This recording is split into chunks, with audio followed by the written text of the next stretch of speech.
If your team got guaranteed money, tell them call me. Whoop. Make me say, my. I done been around the world. Yeah, I was made for this. Player Performance with J.A. Cavalier. Welcome on a beautiful Sunday. I am back once again. This is the GUNZPICKS. And yes, this is Player Performance on the J.A. Cavalier channel. Of course, you can see the guy to my right. That isn't Sharky.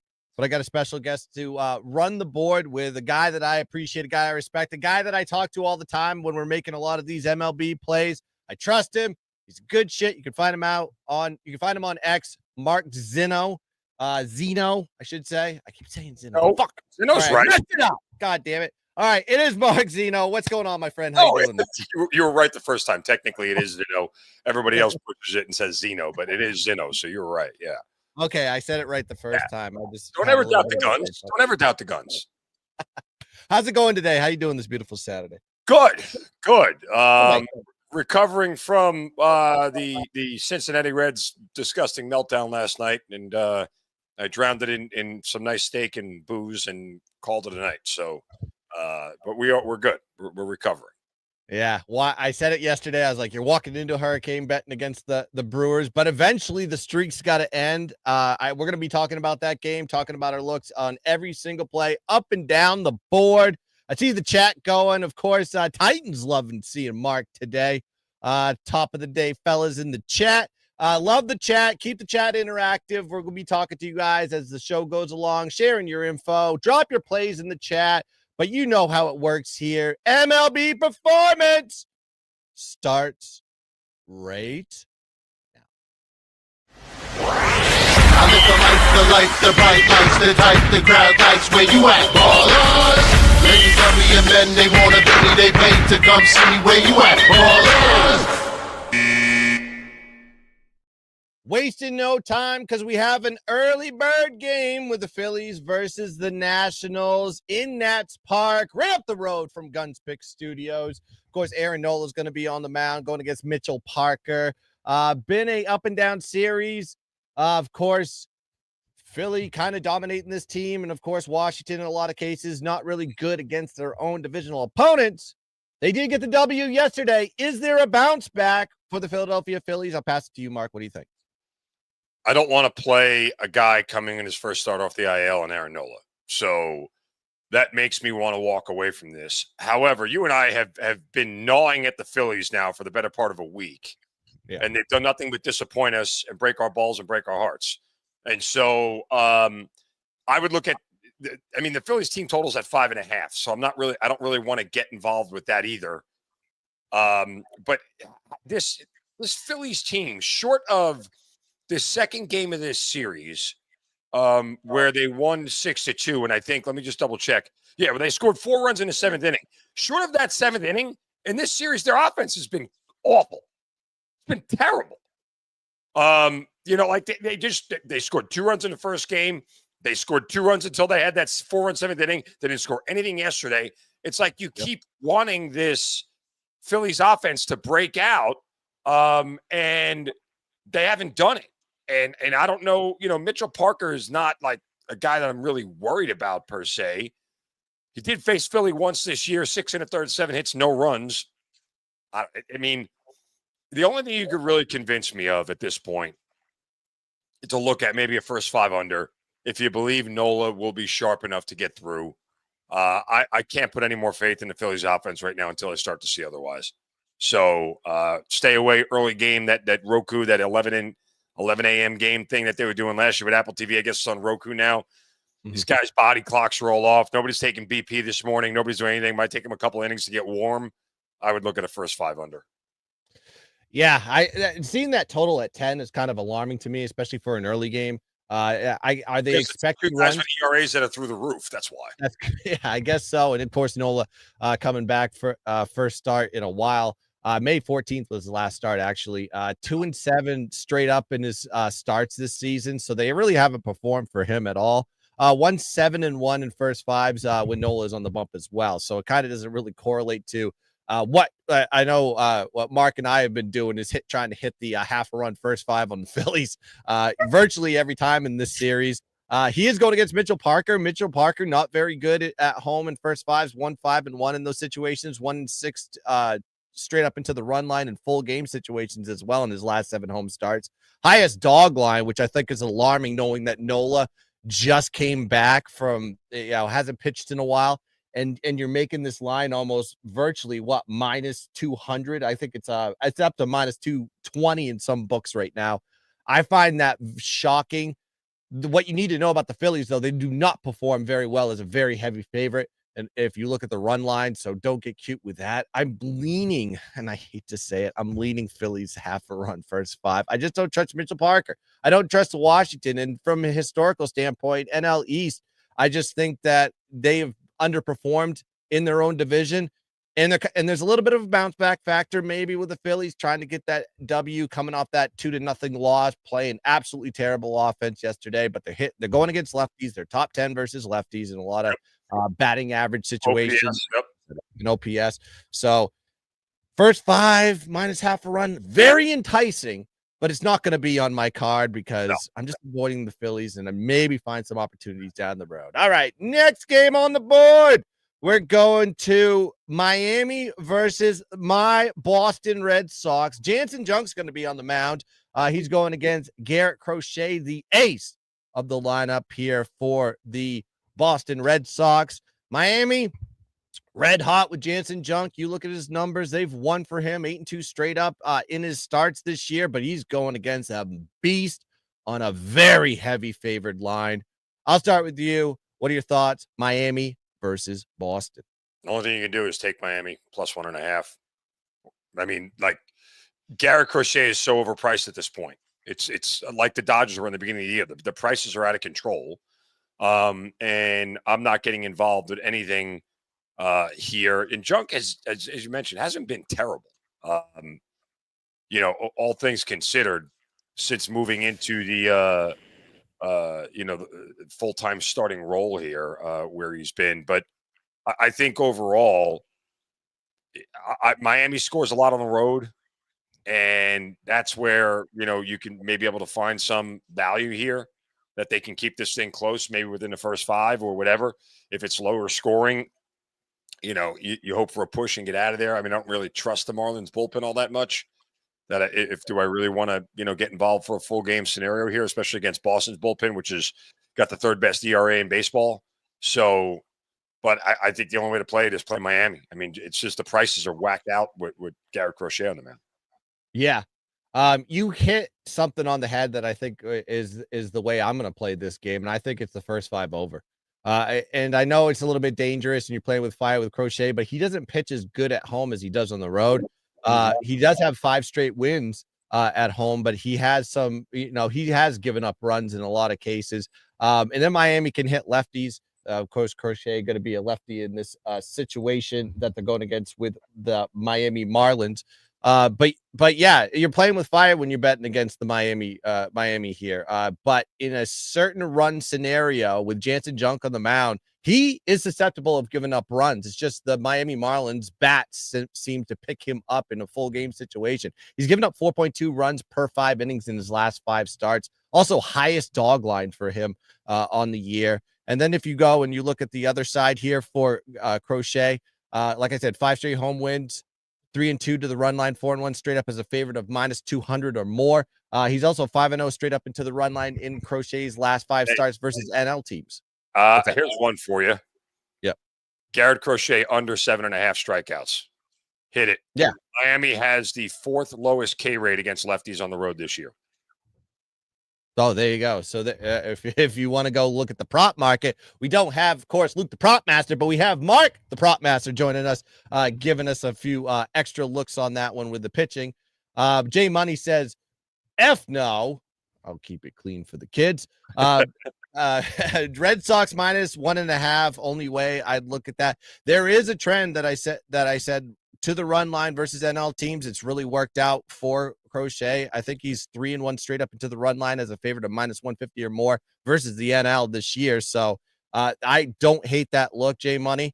And then David Bell says, take the run line, first 5 spread. I like how Boston is playing. Marlins have cooled some lately. I think, this team is due for regression the way they've been playing ball. I would tell you, though, it's just the general, like, I'm not opposed to laying the 1.5, but you understand that that's the worst bet in baseball you can make. I mean, it's just, you get in those late innings and you're only up to always in that situation. Look, yeah, I don't disagree. But even at that, are you in a minus situation here with the run line for Boston? Yeah. I mean, and guys, just, you don't want to lay 1.5 and then lay juice on top of it, right? Like that's the minus. You don't want to be minus. You don't want to be minus 1.5, minus 120. That's not the most favorable situation for you to be in from again, it could hit. It very well could hit. I'm not saying it's a bad bet. I just generally stay away from those things. In those scenarios, unless I've got some sort of really, succinct trend or whatever, or something, or some sort of angle that I lean into a lot, that I feel confident in. I don't know, Crochet enough. It's his first year in Boston. Again, the Marlins are a team that doesn't go away for whatever reason. They're really annoying, and they score more. Just to me, I don't want to be in the minus. But I don't think anybody who's doing it is wrong logically. It's just, for me, there's not enough there to go in that direction. Yeah. It's like I said, the run line, there are trends going that way, but you're playing with fire here. I think Chaz took an angle on this one, plus 2.5, minus 160. Maybe add a little extra run for some insurance. I don't hate that bet either. And of course, my guy Razor Sharp Picks joined in. What's going on, my friend? I haven't talked to you in a bit. Go check out what he's doing on YouTube and on X. Razor Sharp Picks. And of course, Coach says, Coach is in the building as well. We got celebrities here. Crochet to win minus 120. I was like, it's because we bring Mark Zinno to the building. Everybody's got to be showing up to That's show. A good bet. Like, that's the one I like. Yeah. Crochet to get the win minus 120, RL Boosh. Like, that's a smart way to play this.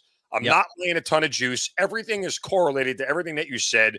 And if he's good and the Red Sox offense does what to me, I'd rather do that than lay the 1.5. Right. Just get the lead while he's pitching and sustain the lead for the full game. Get that minus 20. That's good ways to look at some of these situations with aces on the mound, especially if they've been connecting win after win after win. And you're in a good situation here, playing at home. Yep. I love that. We've exhausted this game. We always keep it moving. Let's go to the next game on the board. Texas versus the Toronto Blue Jays. And we got Nathan Eovaldi is going to be on the mound going against Jose Barrios. Two pitchers that have their teams have really performed well for them. So it's almost like fire versus fire. You have this Toronto team that's playing red hot, absolutely coming and stomping Texas yesterday, but they got one of their better pitchers on the mound getting it done, and they've got it done with him 6-1 straight up in his last 7 road starts. Eovaldi is, but I'll go to you, Mark. What are your thoughts on this game? I kind of want to take Eovaldi in a bounce back spot here. I played Eovaldi and the Rangers in their last start against the Arizona Diamondbacks. Eovaldi was at home where he had given up 2 home runs all year long. He proceeded to give up 3 home runs to the Arizona Diamondbacks in his 5 innings pitched. So there's part of me that says, suck my ass, Eovaldi. But no, I think this is a good bounce back spot for him here. And again, the Rangers, who are bad on the road, I get it, and the Blue Jays are really good at home. I understand you're sort of standing in the face of all these things, but for me, it's kind of like you're looking at Texas, and they have been bad as of late. They've fallen back below 500. They've lost 4 straight. Like, their aces on the mound. This feels like a must-win spot for Eovaldi. And, oh, by the way, they have lost 8 of their last 9. That one win that they had was that game I just talked about where Eovaldi started last. They got down 6 to whatever it was, 2 to early, and when he gave up the home runs, and they came back and beat Arizona's bullpen. But, again, they've lost 8 of 9. Like, Texas needs a win badly. I wouldn't play Toronto here, even though you're getting a pretty discounted price. I don't want to step in front of Eovaldi, but I also kind of don't want to step in front of Toronto, especially given the fact that I'm about to step in front of another train again later today. as we go through the board here. So, nonetheless, I would lean on Evaldi here and take the Rangers. Yeah, I agree with you on this one. I think you're stepping in front of two pitchers that their teams have performed well for them. 12-2 straight up for Barrios in his last 14 starts. Toronto is 8-2 in first fives as well. So it's not just the team itself that's stepping up for him. It's actually Barrios pitching very well. He's won 6 straight home starts. His ERA is actually higher at home than it is on the road. And here's something that's crazy. The guy has made 12 starts. He's 4-1, which means there's a lot of variance when he pitches at home. Right? He's 12 start. I mean, he's only got 5 decisions. So 7 of these things have gone one way or another, where he's been great, hasn't been sharp, or they've had to come back or whatever. Like, if they were 8-1 at home and 12 decisions, I'm like, okay, I look at Barrios as a little bit more of a stopper, but his ERA is higher and he's got a ton of variance that's at home. So, as good as they have been for him and as good as they are at home, I'm still hesitant to back them here. Yeah. And then on the opposite side with Evaldi's had to kind of pitch well. I mean, it shows in his last 6 starts versus AL East, 6-0 to the under in those situations. So he's had to pitch his best baseball. So maybe that's probably the correlation there if you take Texas on a bounce back type of spot. But yeah, you're walking into a hurricane with debris flying. I keep using that analogy a lot. If you're walking in front of a hot team and you're trying to fade them, good luck with that. Sometimes there's too much magic in a lot of these teams, and you just don't want to step in front of it. Coach in here says Barrios expected numbers are high. Yeah, his expected ERA is going to be on the uptick, which makes sense. But you're going against a Toronto offense that has been able to step up. Gary Potter likes Evaldi under 1.5 walks. He's hitting the prop market today, and I think they can get to Barrios. Maybe we'll have to see. Not a game that I'm going to be on. I think I guess Mark kind of leads towards the Texas side, but is this going to be the play that we're going to actually bank on? I don't think so. I think there's better plays on the board. Let's go to the next game on the board. Let's go to the Atlanta Braves versus the Cleveland Guardians. Wow, what a great pitching matchup we got here with Eric Fetty and Logan Allen. Good God. This is a spot where if you watch all the shows that I'm on, I don't think I've ever backed Eric Fetty in any spot whatsoever this year. He's been absolutely terrible. He was terrible with the Cards. He's terrible with the Atlanta Braves. Not a backable pitcher, but he's going against Logan Allen. He's not spectacular at home. No. But I'll start with you, Mark. What do you think about this one? Guardians, money line, already hit it. Done. Here we go. Logan Allen's bad at home, I know, but the Guardians' offense is offensive at home. The Guardians' offense is like me during college, can't score. So I am not loving betting the Guardians here. However, here's a little nugget to put in your back pocket. The Atlanta Braves are 4-14 on Sundays this year, including 1-8 on the road. And I actually have heard the Braves broadcast team talk about this because I live here in Atlanta. And so I've heard them talk about their problems on Sundays. This is not a good team to begin with, but the 4-14 on Sundays particularly sticks out as on a getaway day, the mindset these guys get into and how bad that they've been. Guardians need a win. They've lost the first 2 games of this series. They scored 1 run in the first 2 games of this series. Fetty's the guy that you break out against. And look at everybody in the chat. I know, it's just going nuts. It's everybody's going Guardians. Sorry. Gardo all the time, baby. Gardo. I know Razor doesn't like the line shift here. I understand that. Sometimes the line shift isn't the complete cap, but Razor doesn't like the movement. Maybe it's a bait. Who knows? But I can't bet it on Eric Fetty. I would say this, though, about Allen. Allen has done well versus NL teams this year. He's 7-3 straight up in those spots. So even though he hasn't done well at home, I think Cleveland is 3-6 in his last 9 starts. And he's only had the lead once in his last 9 or something like that. It's tough. You know what I'm doing right now? Because the line did move. So I got -122 already this morning. Now it's down to -111 on my book. You know, what's the only thing I should do right now? Hammer it back again. Yeah, 111. I'm the same way. I go, oh, I was like, I posted it at like minus 130. He goes, you know, it's at minus 110 now. I'm like, good, you got a greater line. I'm gonna hit it again. That's Yeah, bang, bang, bang right there. That's what that is.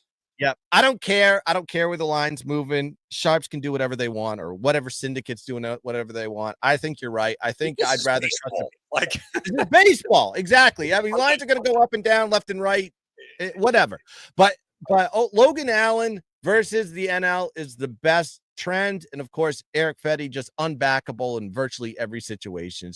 But let's go to the next game on the board. We're going to go Brew Crew. Talk about a hurricane. Brew Crew going against Cincinnati. This team is indestructible. This team will get down 8-1 and then take the lead after 5 innings. This team will have its back against the wall. They'll tie the game, bring it in extra innings, and then win the game again. Can this team be stopped? I ask you, Mark, what are your thoughts? Raise your hand if you bet the Reds on Friday. And they should have won. Raise your hand if you bet the Reds yesterday, and they should have won. Raise your hand if you're going to bet the Reds again on Sunday. Okay.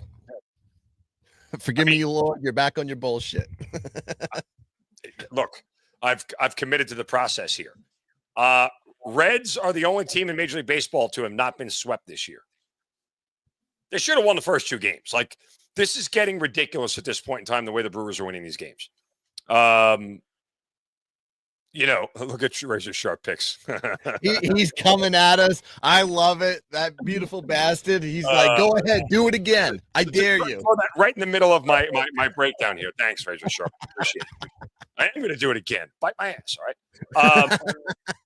So, yeah, I mean, they have Andrew Abbott on the mound, right? He's their best starter. I think he's lost the last 2 times out. You know, it just feels like a spot here where the Reds have to get the Reds have to get this right. I mean, it's against one. If Milwaukee has a bad starter, it's Jose Quintana, despite the fact that he is 10-4. He's the guy that I would trust the least in their rotation. The only problem is, again, he's a lefty, and the Reds typically don't hit lefties well, like, at all. Which is disconcerting as far as them scoring runs, because they've scored a ton of runs in this series so far, and I think that they can keep it up. But I'm still willing to bet into this streak. I've committed to the process, and they have a doubleheader tomorrow, the Brewers do, against Chicago.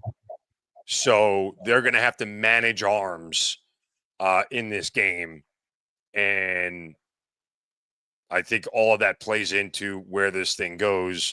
You know, they're going to be playing a bunch of, non-starters. Say, has the lineup come out? I don't think the lineups have been posted yet, because the game doesn't start until, 2 o'clock? Or 1:40. Okay, yeah. Lineups will probably be out here within the next 30 minutes. Usually 90 minutes before first pitch is when they're posted. But my guess is they're playing a ton of as many backups as they can today, knowing that they're going to have to play 2 tomorrow.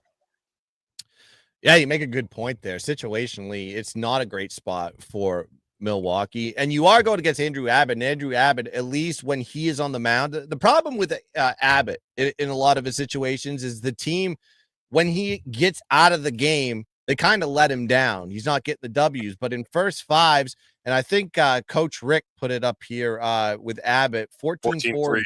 Yeah, whatever it was, yeah. Yeah, and I got him at home 9-2-1 in first 5s in those positions. So what I number think you're getting on the money line there on first 5. What are we seeing? About minus 140? Yeah, minus 145. I'm seeing. It's minus 145. And it's going up. They've led the first 5.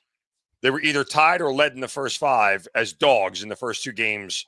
Yep. This series, it's like I don't want to lay a half run in the first 5. Right. Not when the Reds can't hit lefties, and it's one of those things where it's not a favorable spot for me to lay it. I'd rather live with the tie in my back pocket, but I also don't want to lay the minus 145. Like that's where the price point for me gets out of whack. Yep, but that I kind of like a large total too. I do think there's going to be runs scored in this one, and you could have that chicanery with Milwaukee, but in a first 5, I think it to me is the kind of the safer better. It's a little bit more juiced on that side to take Cincinnati. But I think knowing that Abbott has really performed well at home, actually pretty much in every first five in general, even though he's not getting the wins, he was a minus 135 home favorite against them back on June 4th. They lost that game. It was an 8.5 total. And I think the total in this game has gone a little bit higher than that. So I think it's at 9 right now, just an uptick, but I don't know about like the total per se, but the way to bet this, I think, is just taking them on the first five, Cincinnati, and getting the hell out of there. And whatever this Milwaukee voodoo magic that they got going on, just winning game after game after game, trying to get a la the Oakland Athletics back in 2000 something. And then the Cleveland Guardians in 2017 had won 20 in a row. Oh, by the way, I can tell you guys, I hope there's a part of me that wants this thing to get to those numbers. Because, Milwaukee's getting bounced in the first round of the playoffs, right? Like, I'm fading. Yeah, probably. That's what will happen. So. Same thing happened to the Athletics, who won 21 in a row. And same thing that happened to the Guardians, who had won 20 in a row. Yeah, so don't be putting any World Series futures on the Milwaukee Brewers if they're going to continue to win in the regular season and gas themselves out. But we keep it moving. I think at least for me, I like the Cincinnati money line first five. And I think jumping into the fire once again, Mark Zinno, it's got to happen eventually. Cincinnati, let's see what goes. Let's go Reds. All right, let's go to the next game. Baltimore versus the Houston Astros. Late night antics. I had Houston yesterday, and sweating that out when they couldn't score a run in extra innings was absolutely brutal. But Houston got it done. Dean Kramer's going to be on the mound. Christian Javier is going to be pitching for Houston. I'll start with you, Mark. What are your thoughts on this game? Houston minus 1.5 is where I would go. That's. I mean, again, I'm in the minus plus, right? That's why we talked about the minus before. I'd lay the 1.5 here. And take the plus money. And the biggest reason why is Dean Kramer's home road splits. I mean, his ERA is nearly 3 runs higher on the road than it is at home. He had a phenomenal start. I backed him in his last start against Seattle at home in a game that the Orioles lost 1-0. And I had him in the first five minus a half run, and he had only given up one freaking hit, and it was a home run. And it was fantastic.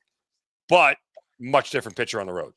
So the Astros bats feel like they need to break out, and this is the spot where they do it. Christian Javier is making his second start since coming off the IL. He was good in his first one. I think he'll be good here as well. He's always been a guy who's been better at home. Yes, the Astros bats scare me a little bit because they're not very good. And oh, by the way, the Orioles have lost 5 consecutive Dean Kramer starts. And all of them it's crazy. All but one of them have been 1-run games, which kind of, now that I look at it, that doesn't make me feel good. But again, I just think Houston here is the right side. And look, again, team total Astros. There's a lot that could go wrong with the Astros offense, but I feel like chasing the plus money here. I think they should break out against Kramer. Yeah, I agree with you on this one. I'm taking the more conservative approach. I guess I'm going to take the money line minus 130. I think I can get it minus 130, minus 132 right now on the boards. Yeah, I mean, Dean Kramer's just, lost 5 straight. Baltimore has of his starts, 4-10 straight up in his road starts, 10-2 to the under. Maybe there's an under look there, seeing this low total. 8.5 is not that low. It's kind of the Mendoza line, I think. Not indicating an under. 2-7 in Kramer starts as an away dog too. So just be careful when you're betting the Baltimore side, because they just haven't shown up when Kramer's been on the bump. And even though, yeah, you're right. Since he's coming back from the IL, it's his second start. He did get a win over Boston with Crochet. Okay, as a plus 147 dog. So he has got the capability of being that big time dominant pitcher that he was prior to going off the IL. Put it this way. They have 3 wins in road starts for him this year. Mm-hmm. That's it. I mean, so the guy has made 14 road starts. So they are 3-11 when Dean Kramer starts on the road. Yeah, it's unreal. Then you got 8-4 straight up versus AL teams at home for Houston, and 7-1 straight up as a favorite of minus 160 or less at home versus the AL East. Houston is really kind of manhandled this division, the AL East. And I think it continues here. It's just going to be a carryover. Hopefully we don't go into extra innings and sweat this out again, but I think Houston gets it done here. Houston money line. I think this is a consensus here on the show with Mark Zito and myself. Let's go to the next play on the board. Chicago versus the KC Royals, interdivisional matchup in the AL Central. Davis Martin going against Ryan Berger, coming over from San Diego. It's going to be his third start with the team. And of course, the Chicago White Sox are just an abysmal abomination of a team and should get deregulated to the minors. But I'll pass it to you, Mark. What do you think about this game? I mean, haven't the Royals won like 14 in a row against the White Sox? Probably, yeah. It's a lot. Right? Like, isn't it? I mean, and that is at home, by the way, because the Royals won a 4-game series at home this year to start the year, and then they've won the first 2 years, so they're 6-0 against them at home this year. Yeah, Potter's saying 14 in a row. Dating back to last year, it's like 14 in a row against Chicago at home. Do I want to lay minus 160 with a Royals offense? No. But you could lay a half run in the first 5. I think you could probably talk me into that. Given that Davis Martin is what you would call not good. I mean, there's an argument to that, but his ERA on the road is 5.14. He's 1-7 on the road this year. Opposing hitters are batting .271 against him on the road. There's enough there for me to look at Kansas City and go, I can lay a half run for 5. That's the angle I take. I might be going to the well, and I tried to do it yesterday, and I got bit because this White Sox just couldn't put anything up on the board. Is go the over direction one more time. I think the line on that one is 9.5. Another high total. This was 9.5 yesterday. Books to me are trying to tell you is like these 2 teams are due to put up some runs. And with Davis Martin on the mound, he's 1-7 in his road starts last 8. He's 5-12 in all of his starts overall. And he's gone against KC twice, +114 road dog, +119 home dog, 1-1 straight up in those situations. The road one was his bad one. But the White Sox are 4-1 to the over in Martin starts versus divisional opponents. The highest total, by the way, in all of those divisional opponent matchups with Martin on the bump. So it's kind of giving me an indicator that we're looking at runs. 2 starts for KC. Berger is 0-2 in those starts, both road starts too, by the way. So this is his first KC home start. Maybe a little bit of a different dynamic. He is a high favorite in this situation. I think he wasn't in the other starts. But it's just giving me an indication. I'm probably going to be leaning towards the total. I'm not an official play, but I think I'm going to go back to the well. Forgive me. I'm back on my BS. I'm going to be taking the White Sox KC over for the play here. Next game on the board, we're going to Detroit versus the Minestrone Twins. And we got a pitching matchup with Chris Paddock. And Chris Paddock is not playing for the Minnesota Twins anymore, FYI. He's playing for Detroit. He's going against his former team, a team he played for earlier in the season. And it's basically going to be a quasi-bullpen game with Thomas Hatch on the mound, the reliever for Minnesota. I'll pass it to you, Mark. What are your thoughts? Do we take Detroit or do we fade and take Minnesota? I mean, do I really want to play on a team that's going for a 4-game sweep? Typically not the most ideal of spots to do that, right? But the Twins are bad, and they've sold. I mean, I played this matchup last week with Paddock, and I regretted it because Minnesota won. So I backed Detroit then, and when he went against his former team, and he gave up 4 runs in 5 innings or whatever it was. 4 runs in 4 innings on 6 hits, 2 home runs allowed. I mean, he was bad. So, I kind of feel like in these spots, when the teams get the same starters to come back a week later or one of them, there usually is some correction to be done.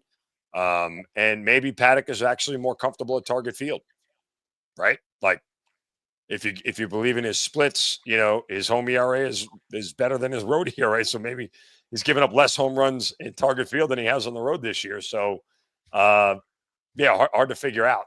But again, I look at it and I go, I don't really want to get involved just because I don't want to play on a team going for a 4-game sweep. I think I'm going to be aligned with Razor on this one. I'm taking Minnesota money line today. I know they're the dog, but I think it just kind of works with how I'm going to be capping this game. Paddock on the mound facing his former team. He's 2-1 straight up since he joined the Detroit Tigers. However, like you said, Mark, his only loss was to his former team, Minnesota. He lost 6-3, and he was minus 135 home favorite there. A little bit dip going on the road, which kind of makes sense. And it's going to be a bullpen game with Hatch. So looking at Hatch, he comes over from the Kansas City Royals into Minnesota. He's come out of the bullpen twice, and he pitched for 4.1 innings in both of those starts. So he's going to be a guy that I think will go the distance in if you're looking at first 5 perspective. So maybe they don't initially go like 2 innings with bullpen or anything like that. But you said it, 4-game series. Detroit has won the first 3. I don't see a sweep here. The last time Minnesota was swept in a series, it was a 3-game series, and it was against Milwaukee. And we've already talked how hot that team is. That was back in June. I think Minnesota gets it done here. They will not get swept against their divisional opponent. Yeah, give me the Twins all day long. I like this play. I'll take it on the money line. And if you want to get conservative, you can get pretty decent value on, well, not anymore. It actually jacked up, but I saw you could get minus 130 in some books on the run line. But now I'm seeing minus 156. It's going upward and the line is going down. I got a plus 124. I think Minnesota's the play on this one all day long. Let's go to the next game on the board. Let's go to Yankees and the St. Louis Cardinals. It seems like the Yankees have kind of found themselves a little bit going against this Cardinals team on the road.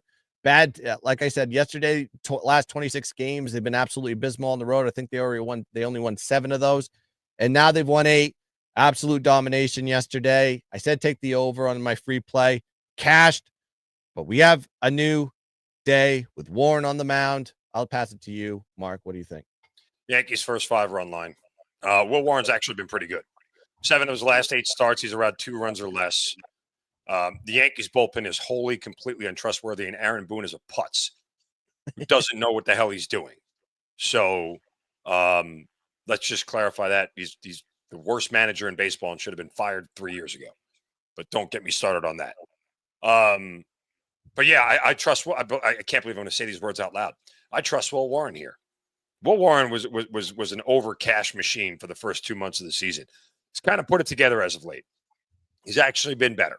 And so typically overs are what people are still betting. But if you go look at kind of what has happened for him recently over the course of a couple of his starts, like I said, he's been a lot more consistent. And, you know, you're still getting runs in a lot of these games because the Yankees seem to give him a ton of run support, but he's not giving up a bunch. So I still think that Warren first 5 is the way I'll go here. Yankees lay the half run.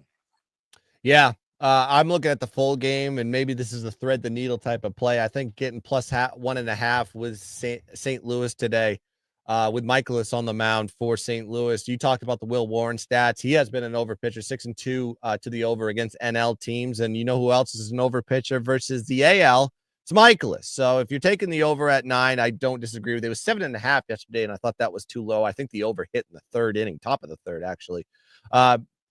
But with Michaelis on the mound, he's really performed on a run line perspective. St. Louis is 8-2 to the run line and 7-3 straight up, and Michaelis starts as a dog of plus 125 or less. It's getting up to 130. Still going to be good numbers in there from a trend perspective. 2-7 to the run line. Warren has been as a road favorite. So look at that too.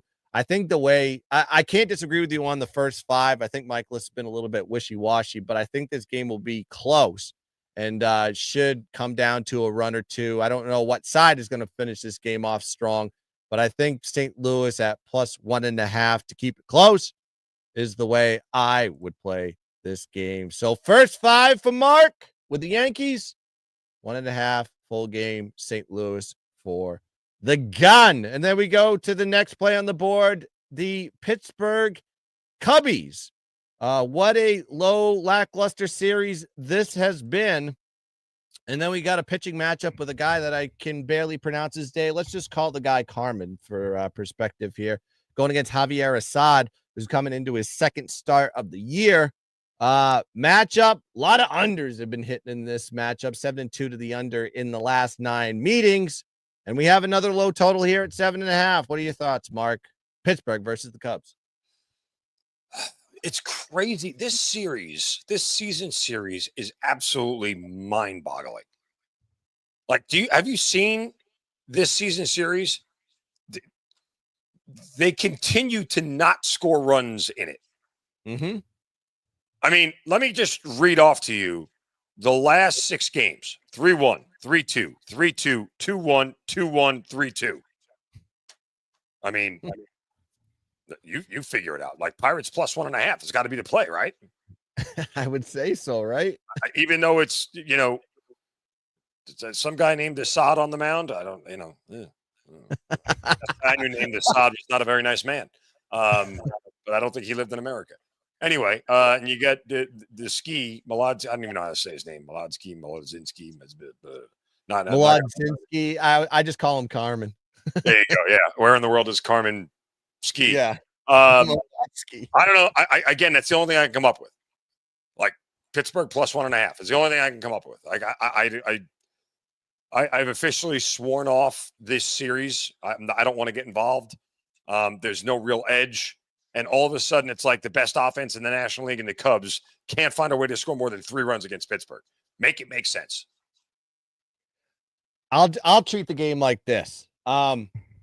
You can tell where the total is going to be going if they're playing at Wrigley Field. And when you see the total starting to dip from 8 to 7.5, and I'm seeing 7s now start to hit the board, I think it's going to be another lackluster, low-scoring affair. And that kind of plays better into what you're doing right now with Pittsburgh plus 0.5 run.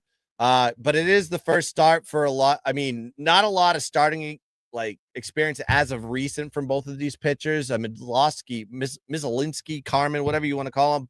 May 17th was his last start. He's 4-1 to the under in his last 5, 2-5 straight up.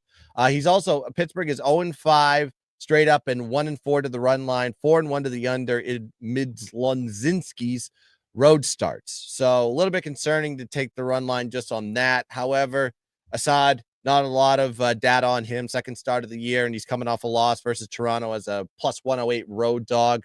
But I like the trend of the under 7-2. It's probably going to be 8-2 if we're looking at another low total here at 7.5. That's been pretty much what the line has been consistently on a lot of these games, except for a few anomalies. I think yesterday it was like 9.5.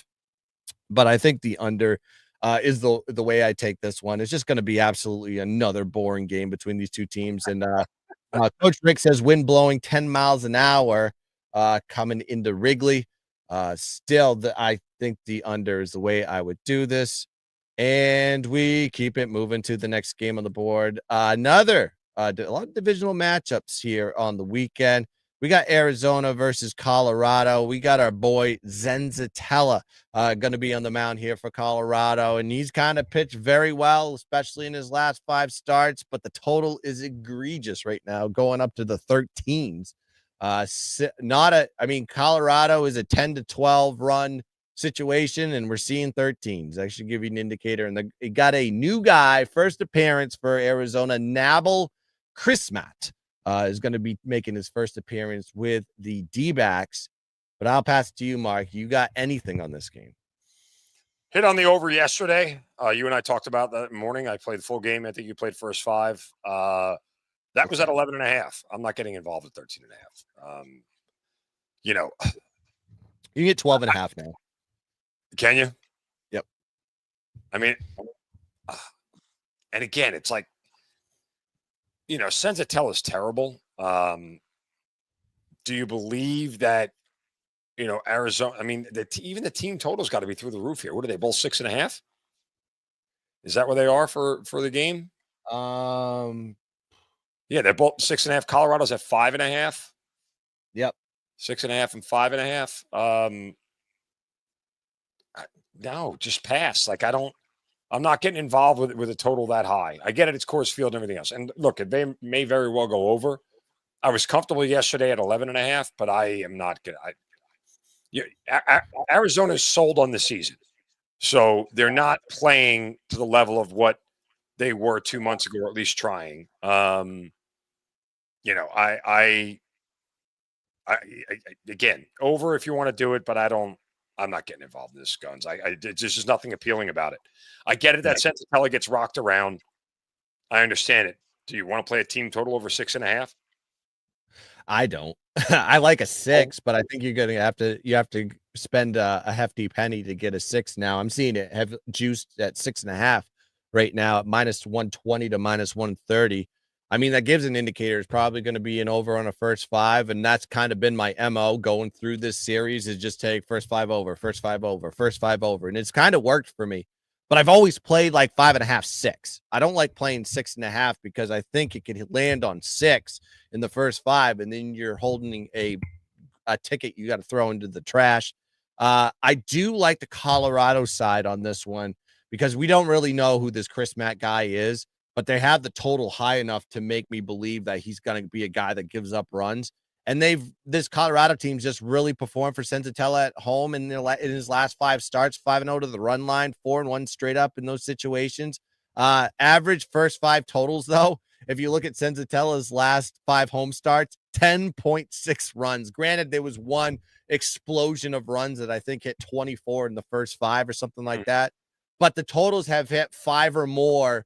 I think actually 6 or more in that sample size once. So I think with that one, it's tough because I don't want to take the 6.5 on the run total. So I think the way I'm going to play this is just knowing that the Colorado Rockies have performed very well for him at home as of late.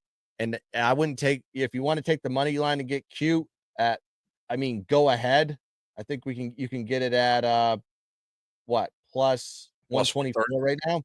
That's not bad. But I took the run line just to be safe. You can get good money on that one too at -115. So I took the run line on Colorado today to at least keep it close versus their division rival. And like you said, Arizona's really given up, and I think they won the game yesterday in good fashion. So bounce back there for the Rockies. Let's see what happens. Tampa versus the Giants. Overs hit on Friday. This game's kind of been a little back and forth, but you have Pepio on the mound. He hasn't been great on the road from a straight up perspective. However, I think the numbers are a little bit misleading because it's not his fault. I think he's really performed well in a lot of situations, especially against non-divisional opponents on the road. I'll talk about that in a second, but I'll start with you, Mark. Tampa versus San Fran. How in the world can you actually put money on the San Francisco Giants? Like, I mean, the San Francisco Giants offense is like a bottle of Imodium, no runs, period. Like I don't know what to tell you. Like that, Right? They can't score.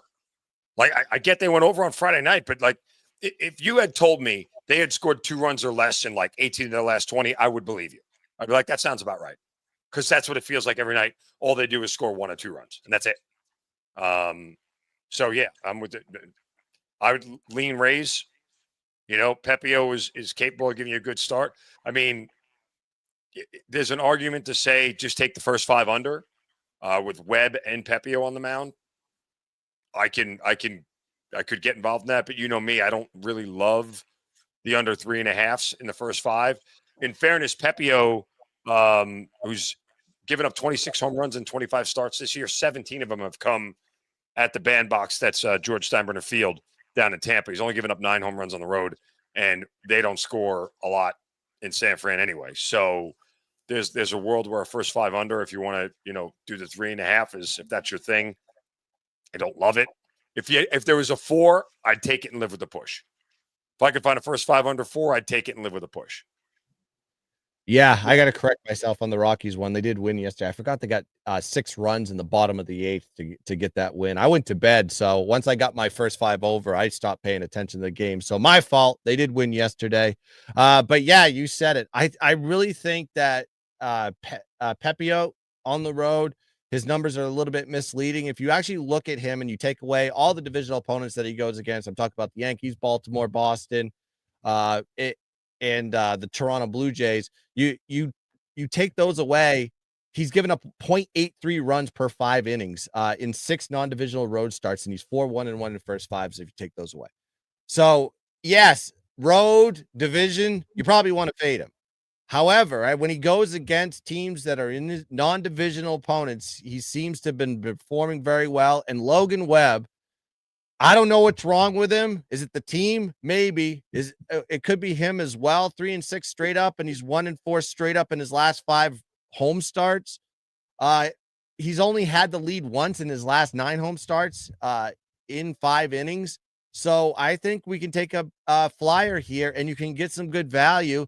Not saying that Tampa will have the lead after 5, but I think if you can get them at a tie, you can get plus half a run for pretty decent juice at like minus 120. I would say that's the way I would play this one, is just take Tampa first 5, go pitcher versus pitcher, and then walk away knowing that, you said, Mark, San Francisco can't score, and Pepio is just giving up home runs in his home field, right? So, yeah, I mean, again, and San Francisco is just 24-26 this year as a home favorite, which is one of the worst marks in all of, and that's straight up on the money line. That's one of the worst marks in Major League Baseball. And Tampa's been a pretty good road dog this year, if you follow that sort of thing. Yeah, and Coach Rick agrees with you. He thinks the under there 4. You can get it at Bet MGM at minus 140. Get that even number. That's what I like about MGM is they're the only book I can find that will give you even numbers on first 5s with totals. So I would go check that out. Let's go to the next game on the board. We're going Angels versus the Athletics. Was a high scoring affair, except for yesterday where they kind of started to put up runs. Do you think the momentum was going to go towards the over? And then nothing happened. It was just a lackluster performance. And of course, the Athletics have kind of been dominating this series, but the Angels have dominated the series all season long. So they're having a little bit of regression. Is this the game that the Angels come out with the W? I'll pass it to you, Mark. What do you think? I don't want to live in a world where the Angels are a road favorite and I'm going to bet on them. Sorry. I mean, Ron Washington still may be doing cocaine in the dugout, but I'm not high enough to take the Angels as a road favorite. So that's just not where I'm going. To me, it'd be Athletics or pass. I get it. Soriano's on the mound, is a huge pitching edge there. Springs is he's all right. Like I know the numbers are high and inflated, but again, he's pitching in a spot in Sacramento where everything has been inflated. So I'm not betting the Angels in this spot. And I don't think the numbers, but what's the run line here? Yeah, you're going to pay way too much on the run line with the Athletics. I mean, yeah, maybe I'd take a half run in the first 5 with the Athletics if they can get out to an early lead. What's Soriano's splits against the Angels here? Home road 2-0 straight up. That's what he's been. Faced him twice this year. One is a dog, one is a favorite. Yeah, okay. 2.77 ERA, 13 innings pitched, 4 runs allowed. They're batting 178 against him. That doesn't make me feel good that they're going to have a lot of success against him. Struck out 16 times in 13 innings. Yeesh. Yeah, again, I'm not betting the Angels. Probably a pass for me in the game. David B in the chat says, last 2 days, I never take the Angels versus teams they should be. He said this yesterday, too. The Angels do step up when they're playing a playoff caliber opponent. When they play teams that are below their pay grade, they've not done well, except for the Athletics, 7-2 straight up back-to-back losses, though. I'm going to jump into the fire, and I'm going to take the Angels on this one. 5-1 straight up in Soriano's last 6 road starts. He's performed well on the road. He's faced his team twice, 2-0 in both of those positions. And this is the highest line that he has had on the road. He was plus 117 dog when he faced him last time. Now he's the favorite. So I think the correlation is there. And then Springs, while he is 4-1 straight up in his last 5 home starts, the Athletics are 1-4 straight up in spring starts in that minus money roll because he's minus 102 right now. He's also 4-1 to the over in those positions. Well, another high total at 10. I'm not going to mess with the total again. I've kind of already danced 1-1 in this series on the over. I think the way I'm going to play this one is I'm going to go exactly into the fire. I think the Angels don't get swept here in this series. 7-2 straight up versus the Athletics, and I think it's going to be 8-2. Give me the Angels money line full game.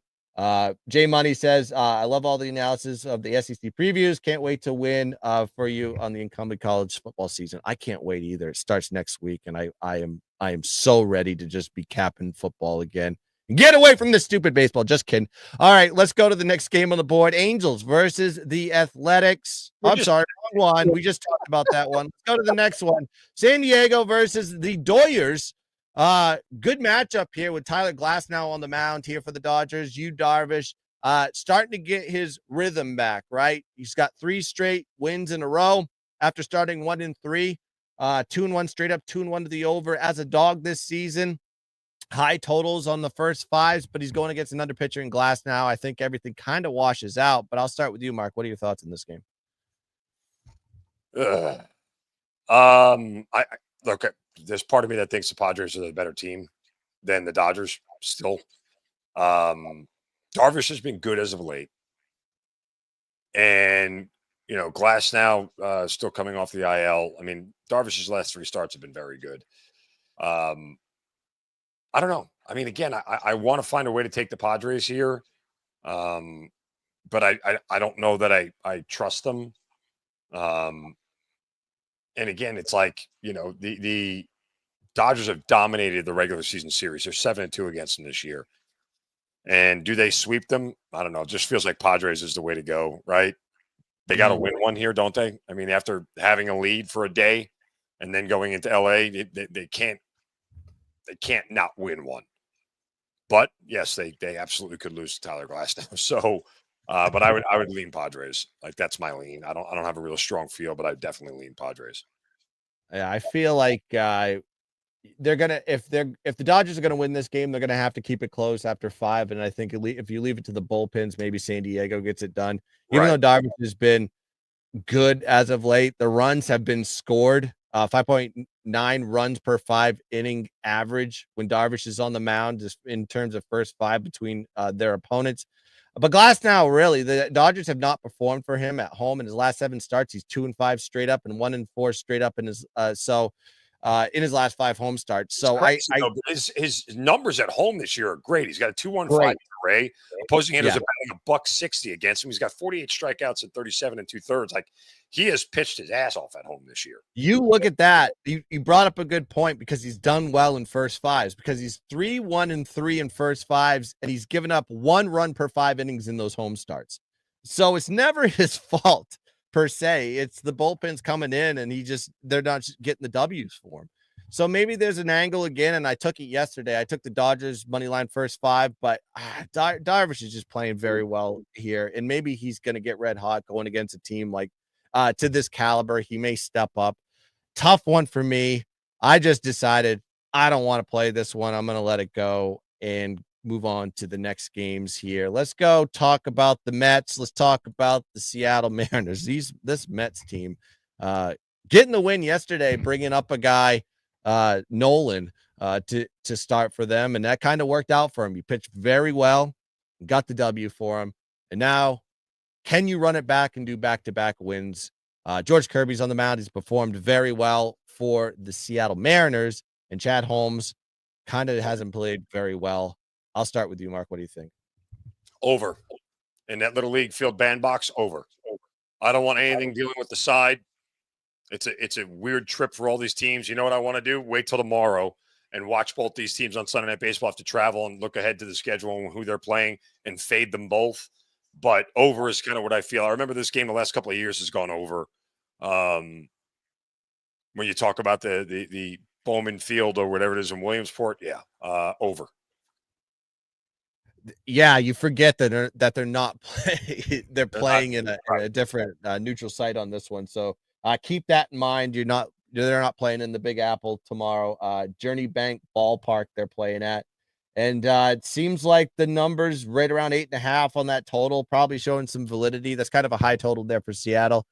Kirby's done very well, 10-2 in his last 12 starts, 5-1 straight up in his last 6 road starts. He's also 4-1 in Kirby starts as a road favorite, which you have in this situation here. And if you look at Chad Holmes as a dog, Clay Holmes. He's 2-5 Chad. straight. What's that?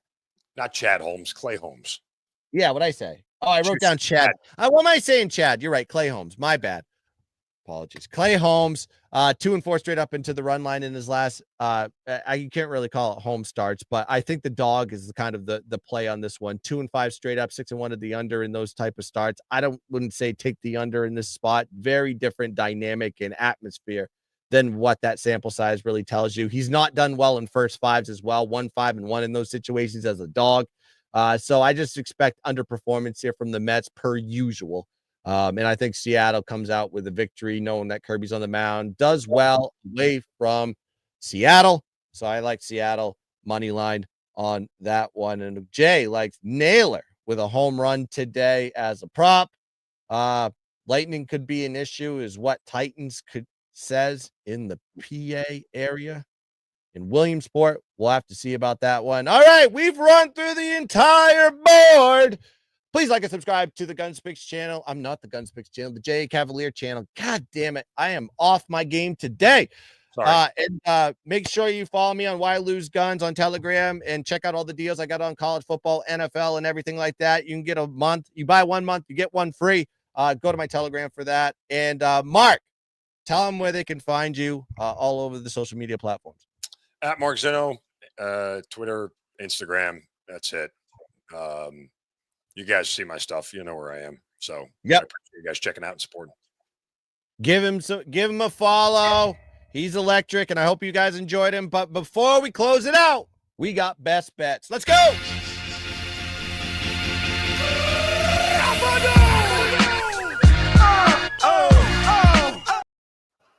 Best bets, Mark. What do you think? We went over a lot today. I mean, can I say the Reds? No, I'm not doing that. I'm still going to play it, but I'm not doing that. Yeah, I'm going to stand here and I'm going to take the slings and arrows, but Guardians best bet for me today. He likes the Guardians. I'll tell you what, I'll give you 2. I really like I love Tampa here, plus half a run in the first 5s. I think Pepiot gets it done here on the road. And honestly, kind of like Minnesota today as a dog. I just think that the bullpens will find a way to get the W and avoid the 4-game sweep. I told you they haven't been swept since June 23rd, and that was a 3-gamer. So do you think they're going to get swept on 4? I don't think so. And of course, Gary Potter agrees. He loves the Twins today as a best bet. But yeah, we're not going to do a parlay today because I hate the parlays. I like to play the straight bets. Gave you up and down the board. This is the conclusion of the MLB Performance Show. Make sure you check out all the content that's been coming out on the J. Cavalier channel. Of course, Prop Master and the coach will be taking the reins during the week at 3 p.m. So go check them out. And then we're going to be transitioning into football content, baby. Week 0 is going to be on Saturday, so there's going to be content. And also, we're going to be coming out with 2 more preview shows, the Big 12 and the ACC. It'll be myself. It'll be the coach. So go check that out. We will upload them, and just follow me on X for any updates, GUNZPICKS, and then _Guns on Instagram. That's going to do it here for Player Performance. Let's cash some tickets. Let's dominate the board. And as always, let's keep dancing. Bye-bye. Cut my life into pieces. This is my last resort.